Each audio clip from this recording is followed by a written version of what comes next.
And we are back on the Jim Leach Show on 970 WMAY, the news and talk of Springfield. Continuing our discussion about last night's actions by the Springfield School Board, some of the deepest budget cuts we have seen in years, and with some of the biggest impact long-term on education in our community, with 3 schools being closed down. Wanlis, Pleasant Hill, and the Capital College Preparatory Academy. And all of these targeting particular areas of town, the north end or the east side, all very close to one another, and all serving somewhat similar populations of lower-income families.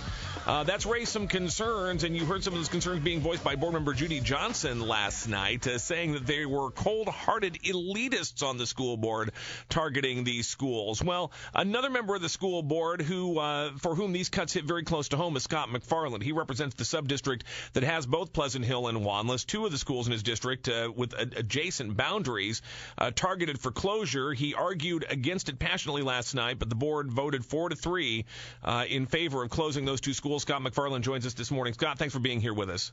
Good morning, Jim. It's been about 8 hours since I saw you. Yeah, I know, exactly. Long night and a late night, and I know that you were having trouble nodding off last night after all of this went down, too. It was kind of stressful, I think, for everybody there, and certainly for those Wanlis and Pleasant Hill parents, and I know you argued on their behalf last night. As I mentioned, Judy Johnson raised this notion that this was something kind of targeting particular areas, that it was an elitist attitude that led to these particular schools being closed down. As the representative for that area, is that your perception too? Is it just coincidence that they chose 2 schools located right next to each other because of the physical condition of the buildings? Or is this something that suggests that there's just less concern about the impact of these closures in certain areas of town than in other areas of town? You know, I've asked the question a couple times at the public meetings and asked why these 2 schools were chosen. And location was one of the answers I received, and the fact that with them being so close to each other, it was easier to move the 2 student bodies into one school instead of having to consolidate into multiple schools. You know, there was something said last night that was really important. That is, you know, we have an achievement gap, but that achievement gap is correlated to our opportunity gap. And unfortunately, the folks who need the resources the most, the students who are going to have the most difficulty getting to those resources and the assets they need to get educated, are the ones that were hit the most last night. Now, I'm not going to say that it was calculated or it was something that was determined based on their location, but unfortunately, that's how it came out. And while you can certainly make an argument, these 2 schools in tough physical condition, it would have been very expensive to renovate them, to bring them up to standards, and I know that was a factor in all of this as well. But do you get a sense, and you can probably give us some more insight into behind-the-scenes discussions here, was there a lot of consideration given to what happens next? What happens to families who are now going to be so much farther away from the schools that their children attend, families that may already have economic issues that made it difficult for them to be fully participating in their child's education, and now may find it even tougher because of the logistics, because of the distance to be traveled, et cetera, so on and so forth.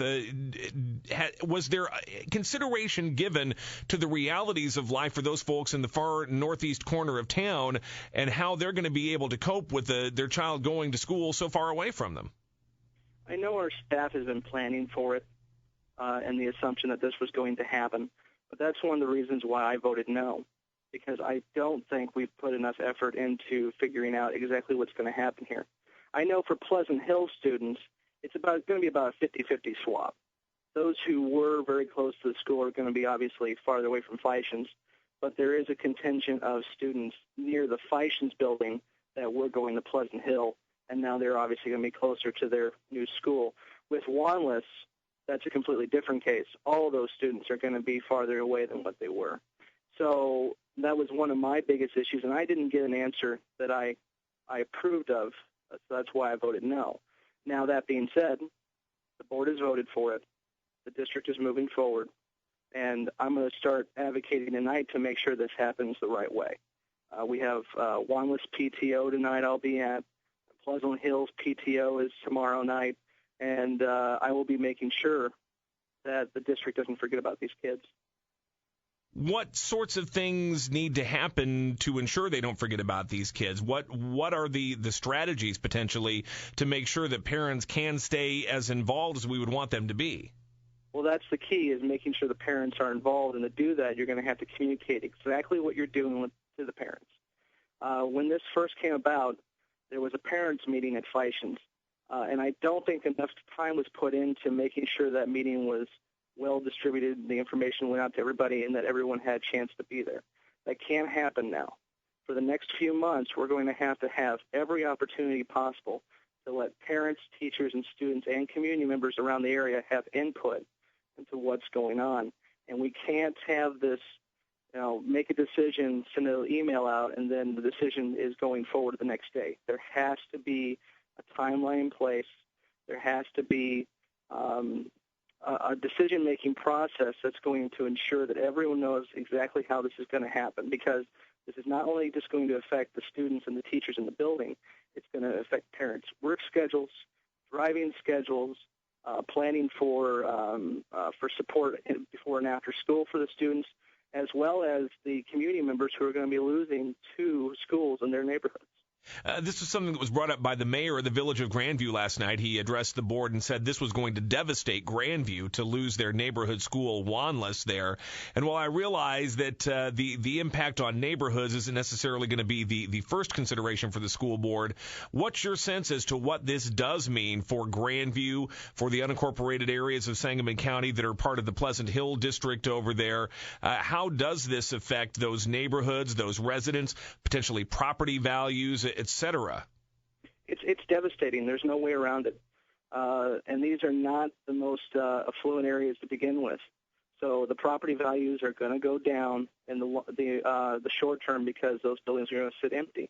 But the district needs to make a concerted effort to either utilize those buildings or to find a way for those buildings to be utilized by somebody else. They cannot sit dormant for a long period of time. That was my next question. Has there been any talk about what might happen to those buildings, particularly given the fact that they both would seem to need some significant renovation work?